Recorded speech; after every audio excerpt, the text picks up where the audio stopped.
running for office, running for public office forum, and I'd like to start off by introducing the panel. We have Dr. Anna Kellis. Dr. Kellis is a graduate of Binghamton University and has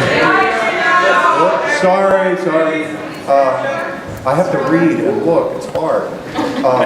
She has a PhD in epidemiology from Chapel Hill, Anna there, and she's been active in many local social justice movements, and she currently chairs the National Nutrition Licensure Committee and teaches public health and nutrition at Cornell University. In 2015, she was elected to the Tompkins County Legislature and serves on numerous committees. Next we have Joe Driscoll, who is our preempted musician, but is running and graciously gave his time up as a musician to Randy Weingarten, and we appreciate that. And he's also running for the city council in the city of Syracuse. And he was very active in the Bernie Sanders campaign and treasurer, I believe, with the local Syracuse for Sanders group. Next we have Conrad Taylor, who is a Binghamton City Councilman. He represents the downtown district, and he's a junior undergraduate of Binghamton University. And he was elected in 2015 at the age of 19, and is one of the youngest elected officials in the country.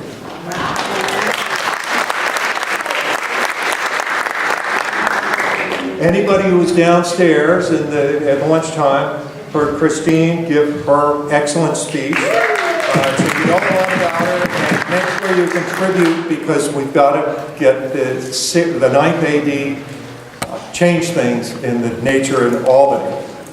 Okay. Then we have Leslie Burke, and she's a lawyer and public advocate in the Finger Lakes area. She ran for the state senate in an entrenched Republican district and got a larger percentage than the Democratic enrollment, which is quite an accomplishment, especially upstate in the year of Trump. She's now the president of the Trailblazers PAC, and that supports local candidates in New York and Pennsylvania with small dollar contributions. And then we have Ryan Reynolds.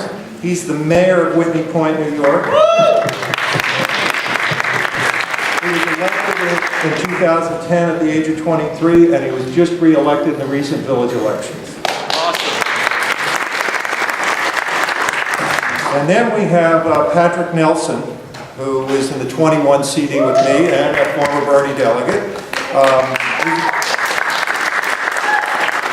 He's a graduate of RPI in Troy, New York, and he's worked on many different campaigns, from mayor to congressman, as a volunteer, junior staffer, go get the water, all that stuff. And he's currently a candidate for the Democratic nomination in the New York 21st Congressional District. And if you all want to go on nelsonfornewyork.com, he's always accepting donations. 21. Then we have Jesse Lenny. He's a political director of the New York Working Farmers Families Party in upstate New York. And he's a graduate of RIT. He's located out of Rochester, and he's served in many boards and leadership roles.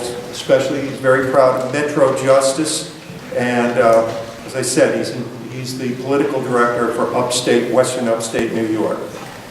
And Mary Lupin is running for City Council in the city of Rochester. She's a substitute teacher, volunteers with Mothers Out Front organization, and is looking forward to your support as a candidate in Rochester. Did I miss anybody? Okay. Well, thank you. We're going to start from my right over here, and each candidate or elected official will make a statement, and then we'll open the floor to questions. Thank you. So I could talk for probably an hour like every single other person here because we love what we do. But we were asked to have a panel about running for election. So can I see a show of hands of the number of people who are interested or supporting someone who is running? Really big, awesome. Okay, so we do actually have something to talk about. The reason that I was asked to speak in particular is because I was running in a very Democrat-heavy county, and there was a Democrat in one district, and I understood that they were hoping to move him to the representative seat in my district. And people felt that they really wanted a choice. So it was a special election, 5 weeks. I had 3 days to decide I was going to run and plan and launch my campaign. And I ran or attempted to get the Democratic nomination, already knowing that I was going through the motions because that was already sort of decided. And ran as an independent and was a fairly unknown person outside of the environmental activist movement, and in 5 weeks ran a campaign and won my seat. So it was very intense. I worked probably 17 hours a day, and what was said in the previous presentation, that once you open the door and once the light is turned on, you do not turn the light off again, and you do not stop, is very true. So once you do launch, to have a very clear plan of what you intend to do, and I would say that includes knowing who you are and starting before anything else with that soul-searching, who am I, what are my values, writing them down, getting a platform, and making sure that you never present yourself as anything but what you are, because who you say you are is who you have to be for the rest of your life. And if it's not sincere, you won't be able to keep the ruse up. So I think for me, the biggest thing was recognizing that I would show who I am, and if that wasn't what people wanted, I had to let that go. But that I would work very, very hard to make sure that I was at people's door. So I would say if you're in a local campaign, I understand a national campaign is different at a local campaign. You do actually need to show up at everyone's door, and you need to give them an opportunity to hear you, but also you need to give them a tremendous opportunity to be heard and ask them what they care about. I would say one of the most important things is, again, not being fake. There was a million things that I wanted to say really quickly. For me, running the campaign, running it very crisply, and making sure that I had mailers, making sure that I had Facebook, making sure that I reached out in every single form of media possible, and make sure that it was sincere. Avoid any words like fabulous or we will do this together. I hate that. Can I just tell everyone, it's so annoying when someone says we when I haven't decided whether I trust you yet. So I would say avoid that. Say this is what I'm hoping to share. That's me. That's just, don't assume that you've got my trust. And I think that that's really important. One of the things that people wanted me to do was to go negative. And I think for some people that might work, but I can tell you for me personally, if you aren't choosing to vote for me because of who I am, but you're voting for me because you don't want the other guy, then I've already lost. Because once I win, you'll check out. And I want an electorate that's really engaged, that believes in me, that actually wants to stay in touch with what the government is doing, and I can have an open dialogue with them. And I can't if they don't know who I am, or they've checked out, or they just feel like they got the lesser of two evils. So, those are some very specific things. I would say being hyper-organized. I sent out a mailer every week. I sent it out to everyone, whether they give you a Board of Elections list, and they'll say, go to only those people who vote a lot, and don't bother going to the doors where people don't vote a lot. That's also not something I did. I knocked on every single door, because again, these are the people that I'm representing, and I want to have a dialogue, and I want it to be sincere, and I want everybody to be engaged. And I at least gave everyone at least one shot. A couple more things that I would say. People will tell you, stay at every door for 3 minutes, and if you haven't won them over by 3 minutes, walk away. Again, not something that I did. If I was having a very sincere conversation, this happened to me often. I would stay, and if I ended up staying for 45 minutes because we were having a really amazing conversation, I can't tell you how many people from that experience ended up joining my campaign to go door to door for me. That was actually how I built my campaign, because they believed that I was there to actually listen, and I think that that is the most important, those small relationships. When I got to the Get Out the Vote, I had 46 people on my campaign team, and that's a 5-week campaign from beginning to end. So there's a lot of things that I could mention. I think all of us will bring up little bits and pieces. I'm going to pass the mic on, but if you have any questions for any of us, you should definitely reach out after this talk.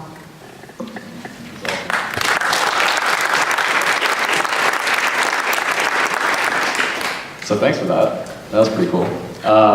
My name is Conrad Taylor. I represent Binghamton on City Council here. I'm 20 years old. I won when I was 19 as a Binghamton University sophomore, and my entire campaign was a pipe dream. I mean, that's really what it was. But local politics provides this incredible opportunity for authenticity. Right, so you see in national politics right now, and quite honestly for a long time, just people just getting so disenfranchised by the whole thing. And what local politics gives you the opportunity to do, depending on the candidate, is to combat that in a really palpable way. So I ran against a former council person who was decently popular in the district. I would say that the day that I announced, I probably would have lost by maybe 90 points. But it was because of that opportunity for authenticity and the desire for hard work that things slowly changed. So my resume for an office holder was pretty bare, pretty bad, honestly. I'm not originally from Binghamton. I am a young person who is probably in over his head and has no idea what he's really talking about. What gives me the right to even declare that I'm running for office, right? What gives me the right? That was something that was often said.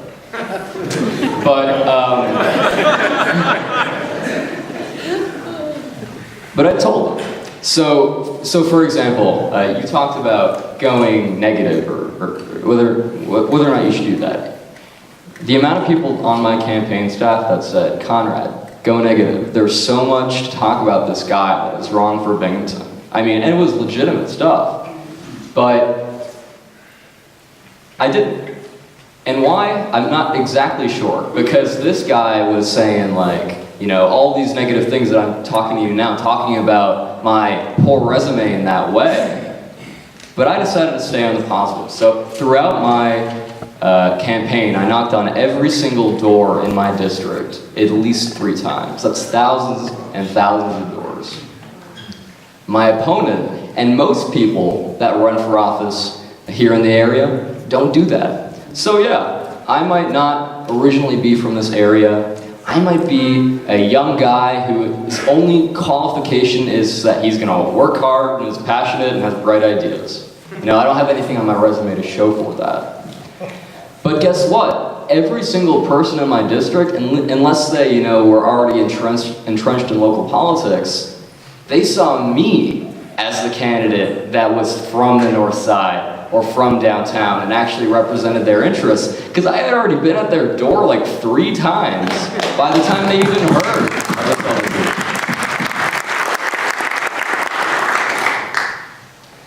Who the heck is this guy? Conrad must have been in this community for 30 years. I was 19. So there is something really, really cool about running for office locally, because you have the opportunity to inspire someone to believe in politics again, that there are people out there that actually care, that really do want to make a difference. And then, if you are lucky enough to actually get elected, you also have the opportunity to prove them right. So that's something really cool as well, that especially as a long shot candidate, you made it, you did something really amazing by getting elected in the first place because you somehow convinced people to believe in you more than the establishment favorite or the guy who was going to win it anyway on paper. And then after that, you can prove them all right and sort of restore people's belief in the political process in a really, really physical way. And I think that a lot of the electeds on this panel have done that. And I think that a lot of the people that are running are going to be those types of people because they're running for the right reasons. And that's sort of what this whole panel is about. It's running for office, but also supporting people that are running for office for the right reasons to make progressive change in their communities for the better. And it's so incredible to see. So I hope we talk about that a little bit more in the next hour. Thank you so much.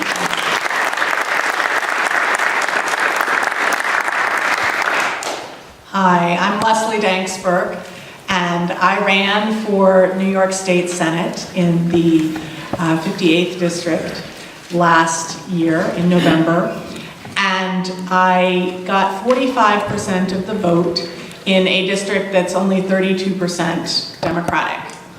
And so thank you.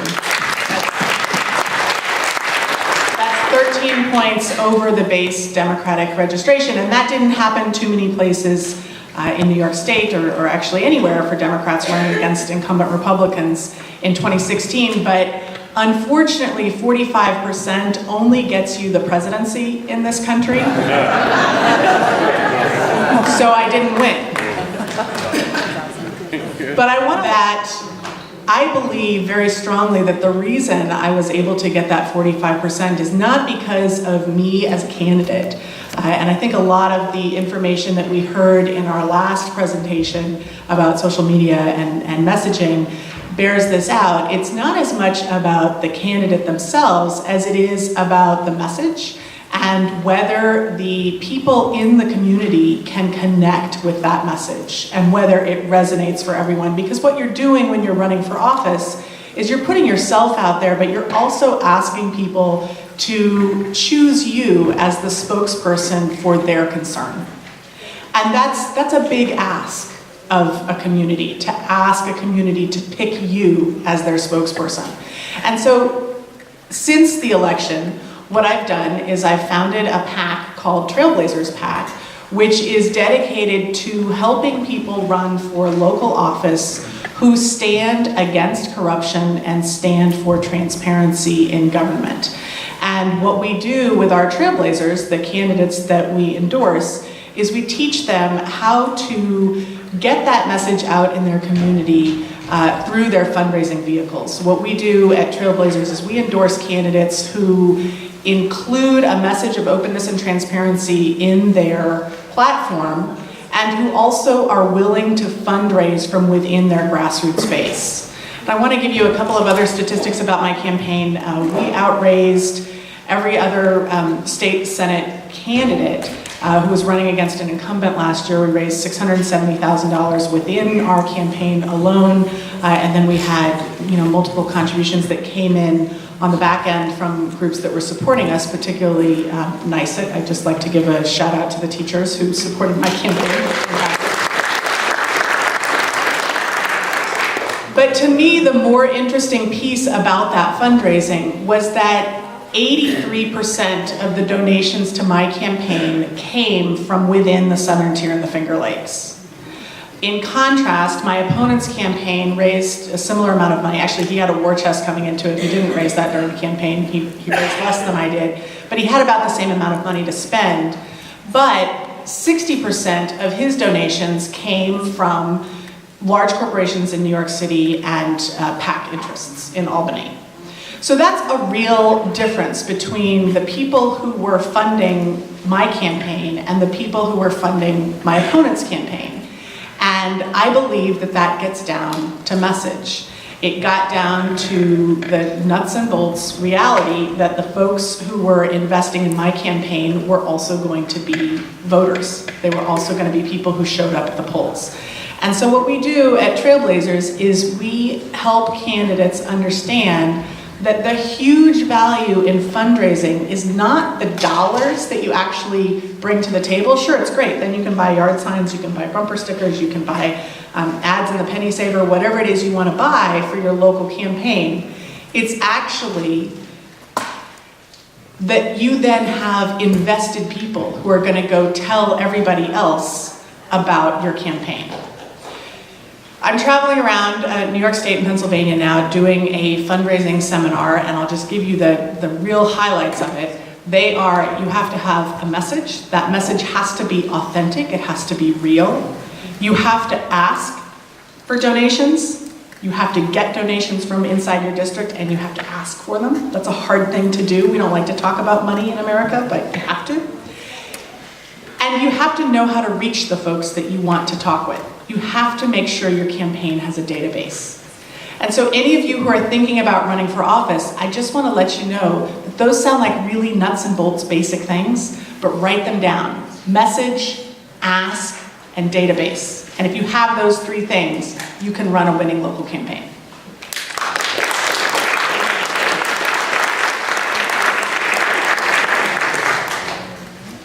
My name is Ryan Reynolds. I am the mayor of Whitney Point. It's about 20 minutes from here in Binghamton. Sometimes some people call me Mayor Deadpool. I have an interesting name. I was the youngest elected official in Broome County until this city councilman named Conrad Taylor came along and took that title from me. But Conrad's awesome, so let's give him another round of applause. He's done a great thing for the city of Binghamton. So I'll just tell you a little bit about my story. The first time I ran for office, I was 21 years old. At the time, I was working on the 2008 Obama campaign. There wasn't a lot of organization in New York State for the Obama campaign because it was Hillary Clinton's state. And I was one of the people who was for Obama early on and wanted to change that. So I just started grassroots organizing for the Obama campaign, me and a few others. And we organized a rally down here in Binghamton, and then the chair of the Democratic Party in Broome County attended that rally, and he asked me, he met me at some point during that rally, and he's like, "Are you the guy who organized this?" And I was like, "Yeah, why?" He's like, "Do you want to run for office?" I had known the guy for like literally 30 seconds, and I was like, "Well, yeah." And he was like, "Okay, so let's set up a meeting." So we set up a meeting, and then he told me the whole ordeal. He said, "We want you to run for county legislature out in Whitney Point, so on and so forth. Your district is 2-to-1 Republican to Democrat."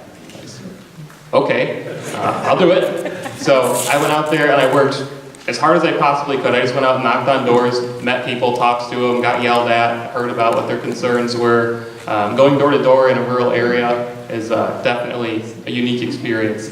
But I met a lot of people, I learned a lot, I got a lot of feedback, and ultimately that year I lost basically by a 2-to-1 margin, the voter registration margin.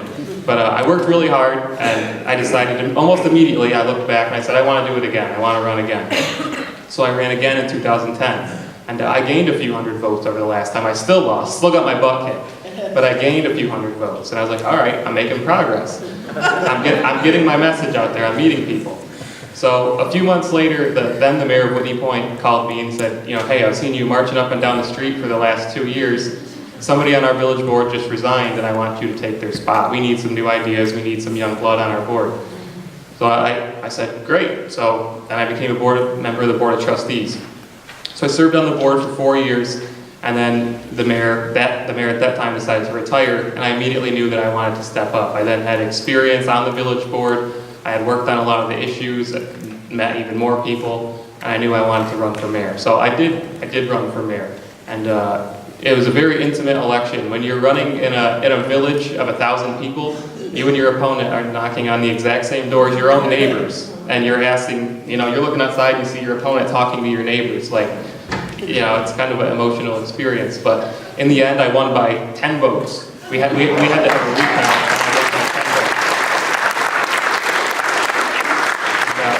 This past Tuesday, I was reelected by 12 votes.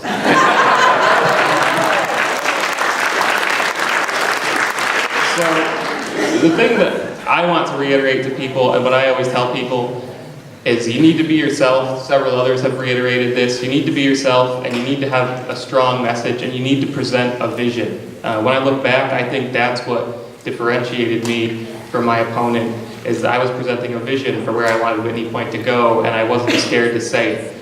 I think this is a problem that the Democratic Party has had in recent times, and it's why elections have gone the other way, because we haven't presented a strong vision. We've been very status quo. We need to have a strong message. And what I would tell people, if you want to run for office, you're building something. If you win, that was the start of you building your implementation of where you want your community and your government that you're taking charge of to go. I remember when I won that first election, we had cameras watching the recount. And immediately after they announced that I had won, they interviewed me and they said, "So what are you going to do now?" And I said, "Well, I'm going to do the things that I spent the last several months saying I was going to do." It's not a very complex question. So when I ran for re-election this past time, I looked at my campaign website from before, and I hadn't thought about it much. I'd been focused on work, and I was looking at everything I had on my website that I said I was going to do, and I was able to say that I had either accomplished them or taken steps towards accomplishing them, and that was something that I just did subconsciously, and I was very proud of. So overall, what I would advise to anyone, don't be afraid to be who you are, put together a vision, and as a party, as like I said, as a member of the Democratic Party personally, we need to explain the nuts and bolts of what your policies are about. Don't boil them down into one sentence bullet points. Actually get out there, have conversations with people, and explain why your principles, why progressive principles, democratic principles, whatever you call them, whatever you're running on, how that's going to affect them and why it's the right decision for your community. And if you do that, not only will you make progress, not only will you win, but our party as a whole will go forward and we will get stronger than we are now.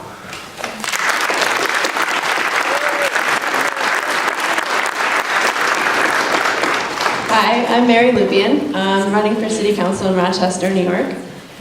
A year and a half ago, I never would have dreamed that I would be doing this.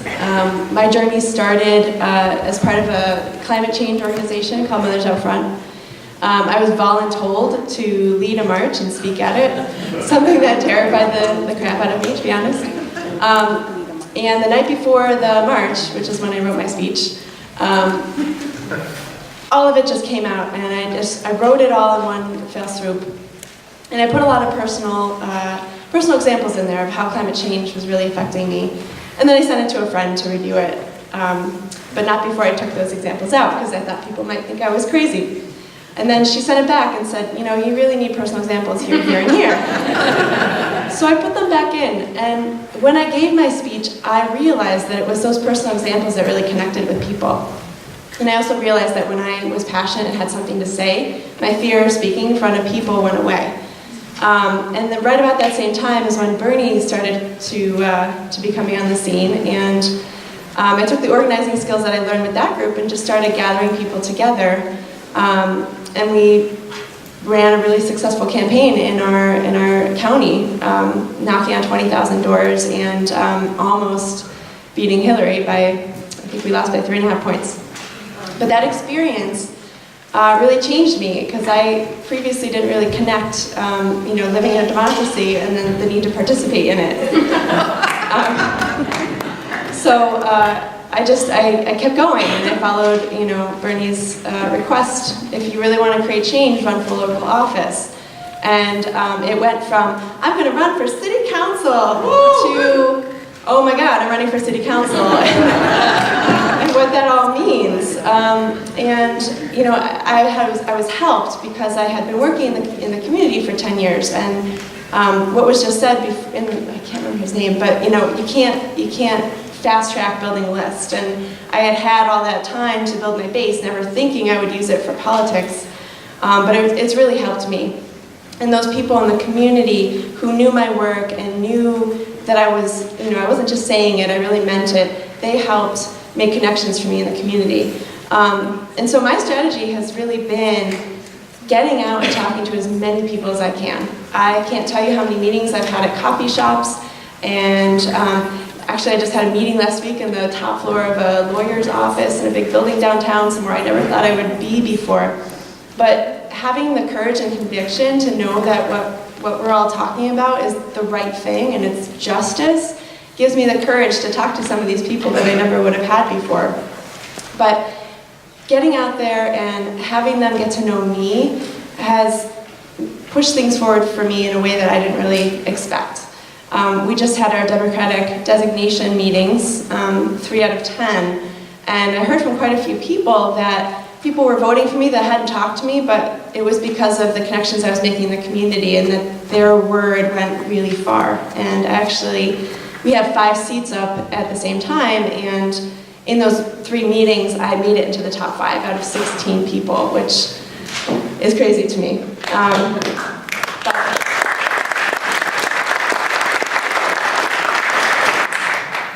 Over the summer, I also started my campaign very early. Our elections are this September, and I started my campaign in last June. And so early that when I called the Board of Elections, they were like, you know, you don't really have to know this stuff this early. People don't usually start until January. And I said, well, it's okay, I can still learn about it, right? And he said, well, yeah, I guess it's never too early to start raising money. But that early start really gave me the time to get to know the political landscape and to get to meet the people that I needed to know. I also had the amazing fortune to, when Bernie was campaigning for Eric Kingston in Syracuse over the summer, he put out the call for anyone that was running for local office to meet with him. And a group of us did. We were sitting on the floor. There were no chairs in the room for some reason. And he was standing up talking to all of us. And I got the chance to tell him that I was thinking about running for city council, but that I felt like was really intimidating. And he said, you don't be afraid. You run. Look at me. You're going to run. And it's going to be okay. And I said, okay. But what he also said is that if he could do it, anyone could do it, because the experience that he had before running the first time was attending one city council meeting at which he fell asleep. But I took that to heart, and I try to share that with everyone that I meet, and if I can do it, you can do it. And one of the big things that I want people to get out of this is that it's just for, you don't have to be a business person or someone with money or a lawyer to run for office, that it is for normal people, and maybe it should be for normal people.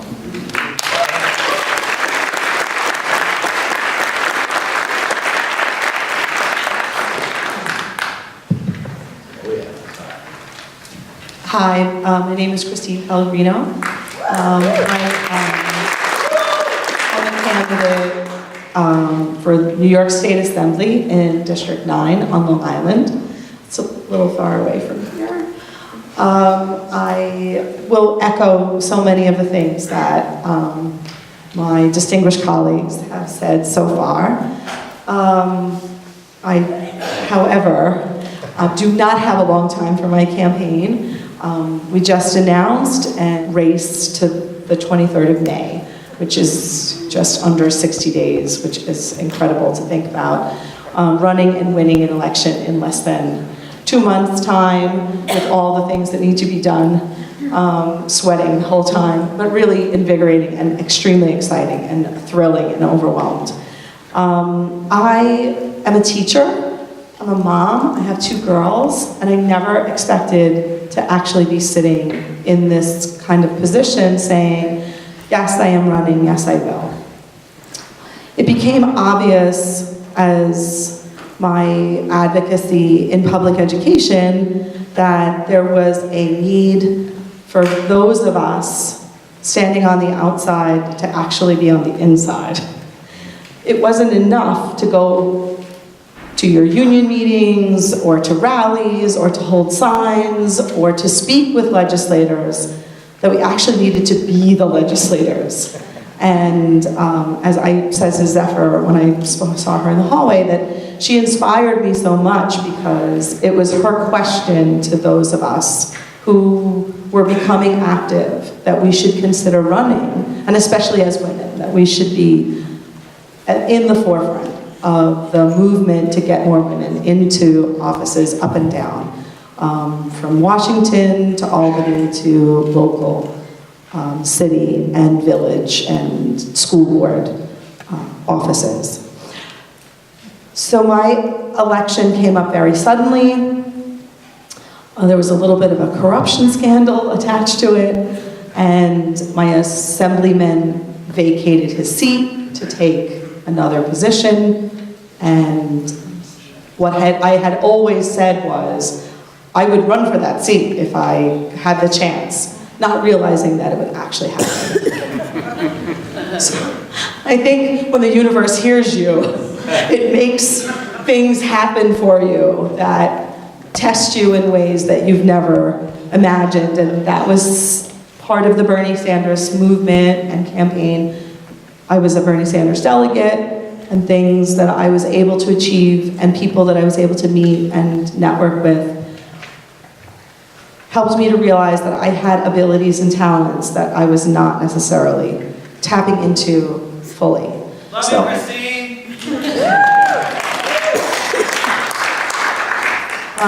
And my progressive friends aren't my only friends.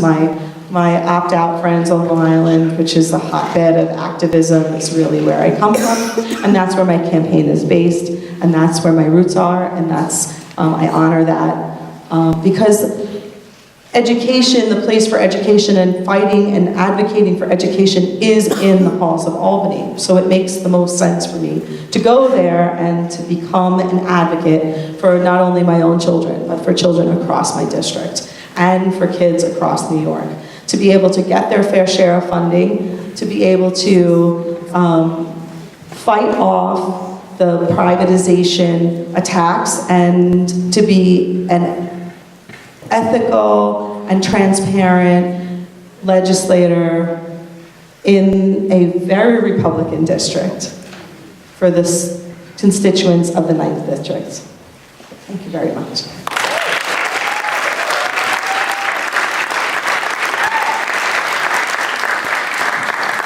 Hello, everybody. I'm Jesse Lenny with New York Working Families. I'm very happy to be here. I wanted to thank NYPAN for having me here and giving me this chance to talk to you all. I also wanted to thank my coworkers who came with me today. Phil Lieber from the Hudson Valley, the political director in the Hudson Valley. Ken Warner, who's the upstate political director, also in the front there. I wanted to thank Randy Weingarten for being here. I was really excited that she came, and I think it's a big deal, especially that I believe she was in Ithaca earlier, because the workers are going on strike on Tuesday, and Cornell, yes. Is that right?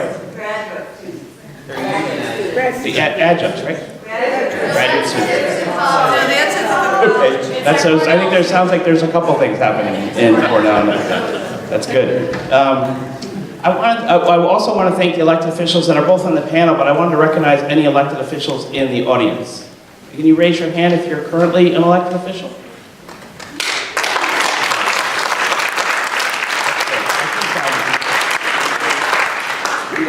One of these things that this job has offered me is the opportunity to really appreciate the work that elected officials do.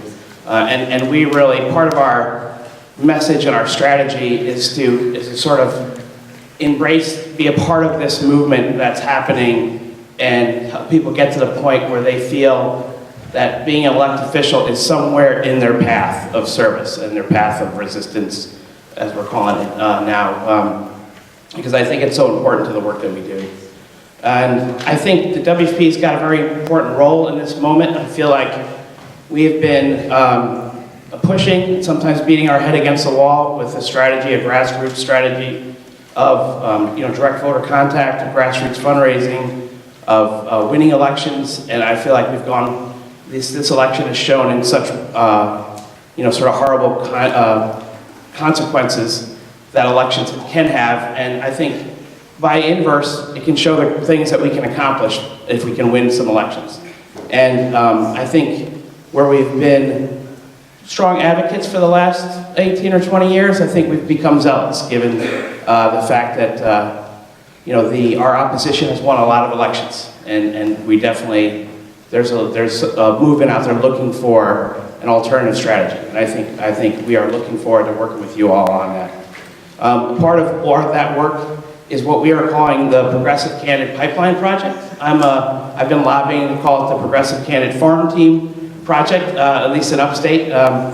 But we're years of sort of, I don't know how many people in the room have sort of been at times frustrated with the choices that you've been given, either on the, anybody?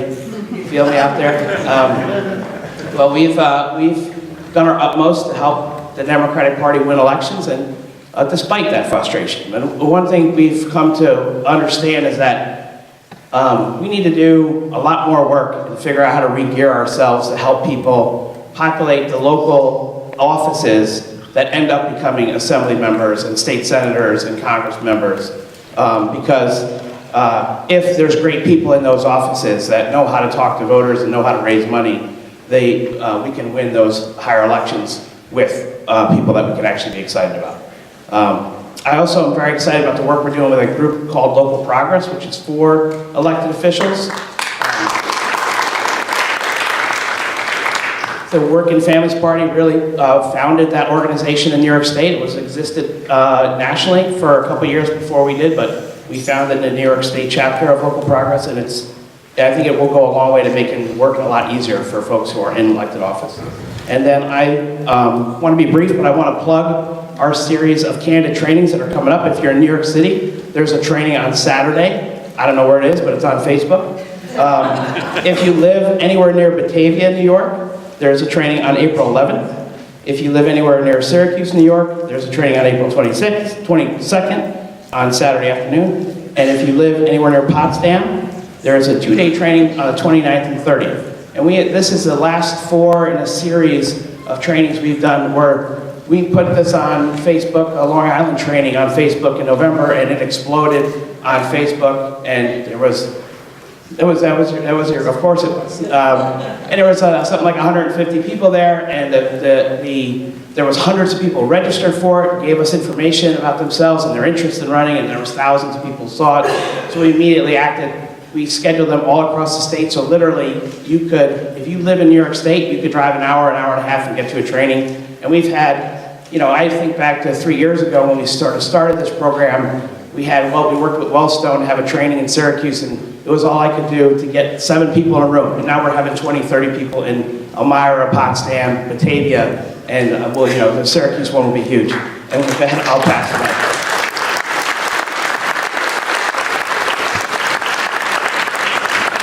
So, first piece of advice to future candidates, if you ever find yourself on a candidates panel, get yourself to that end.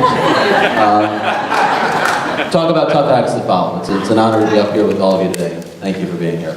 My name is Patrick Nelson. I am a candidate for the U.S. House of Representatives in New York's 21st Congressional District.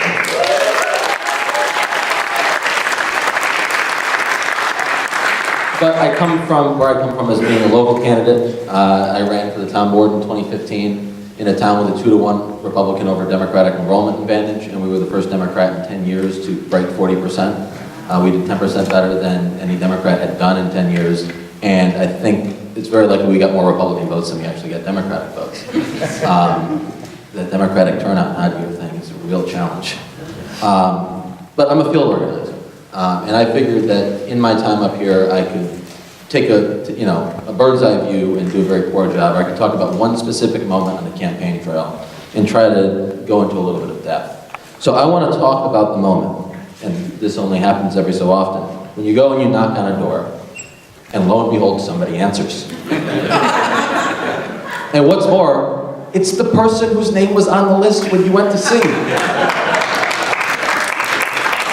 Okay? They actually have a few minutes, and they're interested in what you have to say. You have an opportunity to persuade someone, and it can be absolutely terrifying.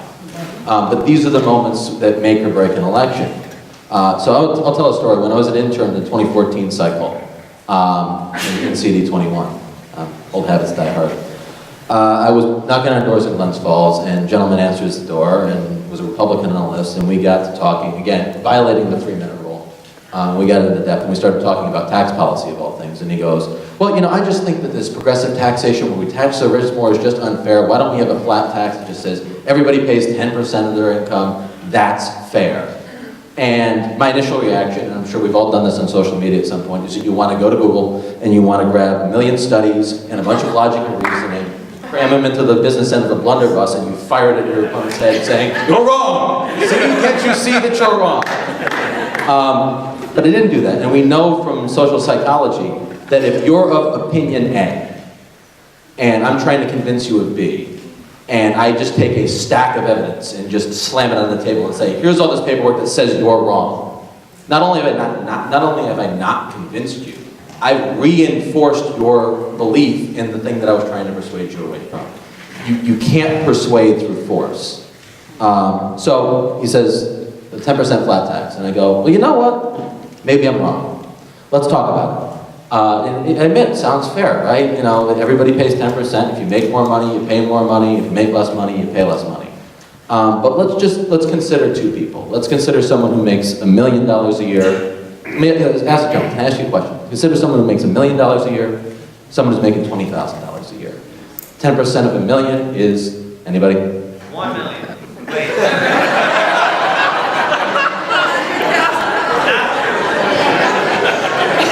$100,000. 10% of 20,000 is second chance. 10% of 20,000. 2,000. See me after class. So the thing that I ask him is, I go, okay, so it's 10%, it's fair. What has the millionaire foregone? What's the opportunity cost of the $100,000? Well, he probably would have invested it, he would have gone on vacation, he might have bought an extra car. I mean, nothing that we would begrudge anybody of their success for doing. But the person making $20,000, you've taken $2,000 from them. What do you think they're going to use that for? And he goes, well, probably food, rent, gas to get back and forth and work. And I go, do you think that the comparison here is really fair? And he goes, no, I want to have lower taxes for the person at $20,000. And I said, well, then you believe in progressive taxation. And I was able to do that because, you know, sometimes you win one. Believe me, I've failed at many doors. This is the rare success story. But it's through having intellectual humility. If you're going to persuade someone, you must be willing to be persuaded yourself. Otherwise, you are asking something of the person you're talking to that you're not willing to do yourself. So you have to invite a little self-doubt in your beliefs. And every one of us in here holds firmly to a belief that we are wrong about. Law of averages, we're all human, none of us is perfect.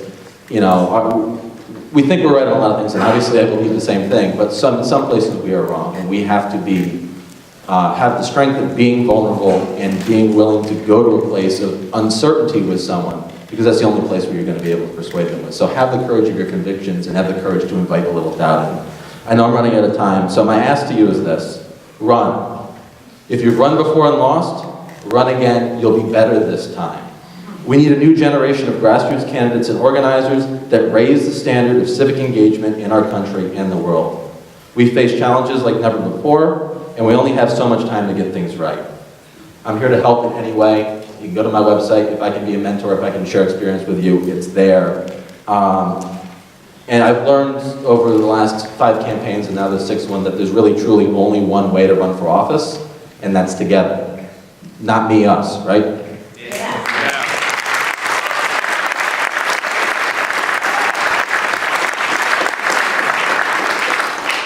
Oh, man. What he said, yeah. If you're going to find yourself here, go further to the right. I don't know if there's any toothpaste left in the tube, but I'll give it a go here. Anyway, I find myself, my name is Joe Driscoll. I'm running for Syracuse Common Council. I'm new to the game, green in the game. Yeah, yay for the newbies. And I'm a musician by trade. I had quite a, not to toot my own horn, but I had quite a successful music career. I'm very comfortable in front of 10,000 people playing music, but for some reason every time I start doing politics, I can hear my heartbeat in my ears. I don't know why that is. But yeah, I'm just really excited to be running. Everything's going great. It's great to be at this conference because all these people like Keith and Mary and all these people here that we're all Facebook buddies going back and forth to, you know, is actually running for office. Our connections in Bernie within Buffalo, in Utica, in Rochester, all this crew of young people that we're organizing for Bernie are all running, and that makes my heart explode. I think, so I'll try to be brief. I don't really have, everybody just knocked it out of the park, so I'm just gonna, my greatest skill set, I guess, has been fundraising. I've been really good at that. I raised over $50,000 in the last year.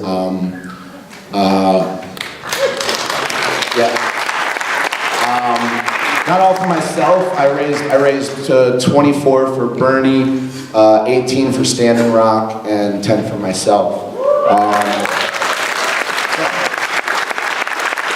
And those are just the fundraisers I organized. I played a lot of other ones that were not. So I guess to me the biggest, I'm very aware of whoever pays the band gets to call the tune, and that's the way politics works. And there's some reason behind that we can't all just say they're evil. A lot of times we have to have nuanced conversations about it. So I'd say to me the biggest story of the last few years, perhaps the last decade, was Bernie out raising Hillary through small donations of $27, which people are not talking about nearly enough. So I hope that gives everyone here courage, because especially on a local level, that can add up really quick if you're willing to do the ask, if you're willing to put it out there. Great sites like Square and GoFundMe and stuff that you can push through social media. If you post articles 24 hours a day like I do, then people will know how passionate you are, the things that you care about, and they'll be willing to see someone like you get in office. So asking for those small grabs is not too much. And the way I raise that money, it's not really fair that I take the applause, because all I did was round up other musicians. And I'd just like to note that Trump couldn't even get a Springsteen cover band to play his inauguration. So I would encourage you all to reach out to the arts community, reach out to the musicians, because there's not a musician in your town that doesn't share progressive beliefs. Well, and not a good musician anyway, probably some of the crappier ones. But yeah, really what we got to do now is win back hearts and minds. That's what, I think the Democratic Party has lost a lot. We've lost, I think this election showed how badly we've lost hearts and minds. And the best way to do that, involve arts, involve culture. The presentation we had before with all those creative ads. Someone said earlier, you're only limited by your creativity. And I think that's a lot of things we forget about politics, is how creative you can be in your messaging, in reaching out. And I don't think there's any doubt that we need a revolution here in America, profoundly. The things we said earlier about, everything that's been said, Cuomo setting the renewable timeline that we're going to be 50% off within 10 years, and we've gone about, 2% of the way there. That's not going to work, and there's a lot of reasons why that's not going to work. But on everything, on healthcare, on all these things, we need a revolution. And my attitude, it's not coming from any source besides myself, is that the reason the 60s worked is because everybody was having fun, and they had a sense of humor. And I would just encourage you to lighten up and have fun and bring people in. And what, Cory Booker recently got attacked so dramatically for going against the healthcare pharmacy initiative. Realize that's his constituents, and we're dealing with stuff where it's 300,000 to a couple of million in the game. So to make those kind of votes is going to happen to larger scale Democratic Party members. They're going to be put under that kind of pressure where they know if they don't vote a certain way, they will lose the next time they come up for election. So that's a reality we have to contend with. And I would just say that in just that respect, all this change is going to have to come. The moment I became a Bernie organizer, the moment I decided I was going to run, was when Bernie said, "I'll tell you what no other candidate will tell you. I want to do all these amazing things, and I can't. I'm not able to do them. I need you to do them." And that really resonated with me, it activated me, and I think all this change is going to have to come from the bottom up. The Democratic Party, it's not that they're all corporate sellouts, they're not getting $1 billion, but they know they have to play it strategically and they have to win. And they're in some very tough spots. So get out, organize, run for office, and build it from the bottom up. Thanks.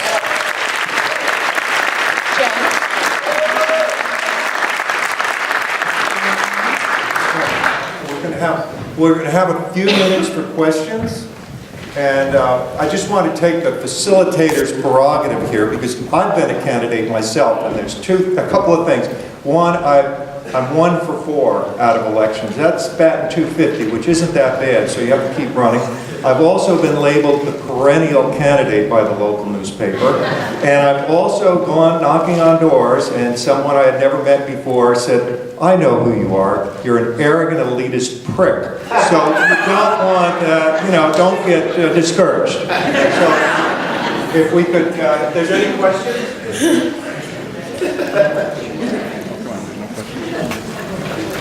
While we're walking downstairs, Jay, do you mind if the one comment that I did want to make to everyone was that we're in the age of labels, and we are moving really fast, and everything is about being efficient. And so if you know you're a Democrat, okay, I'm voting for you, Republican, I'm not voting for you.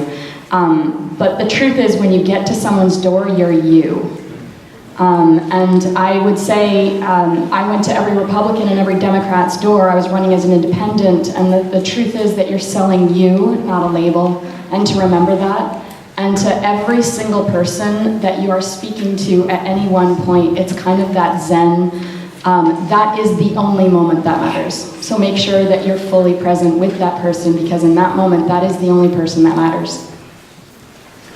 We have time for one question, so. Hi, I'm Rachel. I'm from New York City, so I actually have a question for the whole panel, whoever would like to answer. But only one can answer. Okay, so We're trying to keep on top. my question is, because there's so much disparity amongst the Democratic Party, and even as you all know, people who want to exit the Democratic Party and create a third party, how do we all unite at this time of so much conflict? How do we all band together and really make a showing against the greatest evil? Because there is so much to fight against. Who wants to take it? We've anointed Leslie. So I'll try. The Democratic Party is about the small guy. And we have to take that message back. And it starts with local races. Everyone from Barack Obama on down now is saying we have to focus locally. Unfortunately, in 1992, Bill Clinton wrested the presidency away from George Bush. The Democrats took the US House, they took the US Senate. By 1993, the Republican Party was beginning to win every single dog catcher race across Kansas and Nebraska, right? And they kept on doing that until 2000, when the state legislatures controlled redistricting. They did it again in 2010.